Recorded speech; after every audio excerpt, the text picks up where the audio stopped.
Senator Chris Coons of the great state of Delaware, thank you very much for coming back to the Sunday Show. Thank you, Jonathan. It's great to be on with you again. So let me just ask the obvious first question. Why is the senator from Delaware in Tulsa this morning? Well, Jonathan, I'm here as part of a congressional delegation. As you know well, Faith in Politics is an organization that was long led by our dear departed friend, Congressman John Lewis of Georgia. Most years, we would go on a pilgrimage to historic sites from the civil rights movement in Alabama. But we also went on other pilgrimages to places like Tennessee and South Carolina and South Africa. And today, we as a delegation are here in Tulsa to participate in the commemoration of the centennial, the 100th anniversary of the most brutal race riot, a massacre that happened right here in Greenwood, the Black district of Tulsa that was known as Black Wall Street, where in 1921, an angry armed white mob stormed through this area, killing hundreds of people, leaving thousands homeless, burning to the ground 35 square blocks of a prosperous, robust community. And here we are a century later, both commemorating those deaths and losses and reflecting on what we need to do to better teach and learn from American history in this moment. I was just about to ask you, have we learned the lessons from Tulsa in these 100 years?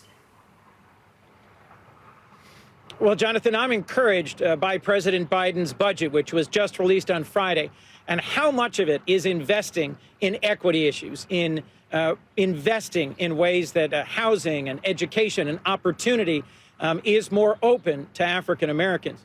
But frankly, as we see states in several places across the country, including right here in Oklahoma, adopting and enacting laws that limit the teaching of history, particularly the teaching of some of the more brutal and ugly chapters in American race history, I'm worried that we really haven't learned the lessons of the Tulsa massacre of 1921. You know, why are people afraid of history? I mean, we know that after the Tulsa race riot in 1921, Tulsa worked very hard to completely erase any mention, any thoughts about what happened in Tulsa. And as you're alluding to, in Oklahoma, there's now a law that says, well, you can't basically teach history. Why are people afraid of history? You know, Jonathan, it's something that I've wrestled with myself in my own home state. Brown versus Board of Education. It's one of the most iconic Supreme Court cases in American history. And yet it's actually a combination of 5 cases, one of them based on a complaint by a parent of a school in my hometown of Hockessin, Delaware. The school at issue was a quarter mile from my childhood home. Yet this issue, this history wasn't taught in the schools where I grew up or in my state.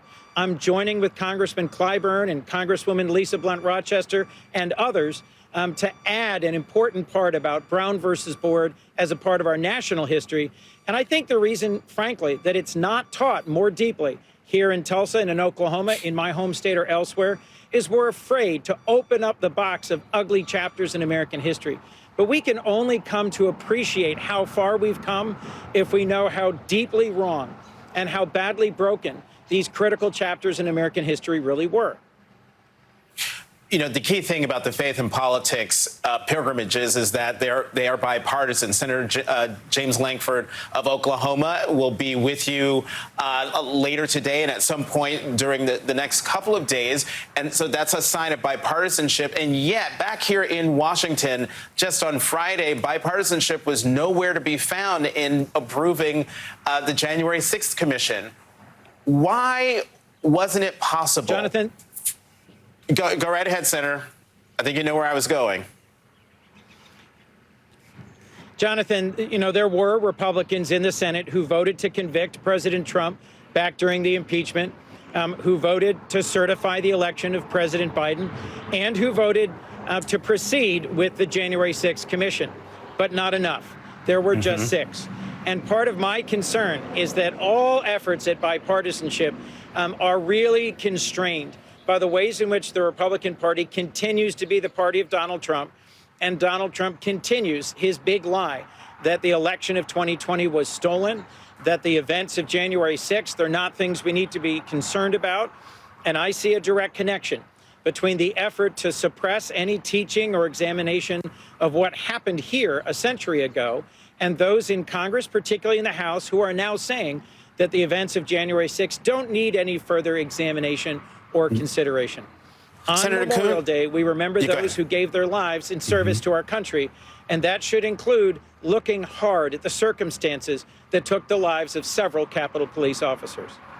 And as you know, I agree with you 100%. Last question, and that is this. Is the solution then to get anything done here in Washington on behalf of the American people, elimination of the filibuster?